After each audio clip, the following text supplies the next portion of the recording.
கிறிஸ்துவுக்குள் பிரியமானவர்களே, இன்றைய இறைவார்த்தை, கடவுளை போற்றி புகழ அந்நியராகிய உம்மை தவிர வேறு எவரும் திரும்பி வர காணோமே.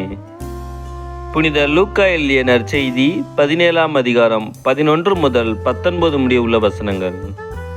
அக்காலத்தில் இயேசு எருசலேமுக்கு போய்க் கொண்டிருந்த போது கலிலேய சமாரியா பகுதிகள் வழியாக சென்றார். ஓர் ஊருக்குள் வந்த பொழுது 10 தொழுநோயாளர்கள் அவருக்கு எதிர்கொண்டு வந்து தூரத்தில் நின்று கொண்டே, ஐயா, இயேசுவே, எங்களுக்கு இரங்கும் என்று உரக்க குரல் எழுப்பி வேண்டினார்கள். அவர் அவர்களை பார்த்து, நீங்கள் போய் உங்களை குருக்களிடம் காண்பியுங்கள் என்றார். அவ்வாறே அவர்கள் புறப்பட்டு போகும்போது அவர்கள் நோய் நீங்கிற்று.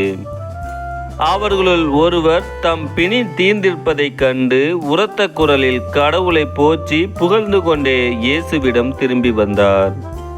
அவருடைய காலில் முகங்குப்புற விழுந்து அவருக்கு நன்றி செலுத்தினார். அவரோ ஒரு சமாரியர்.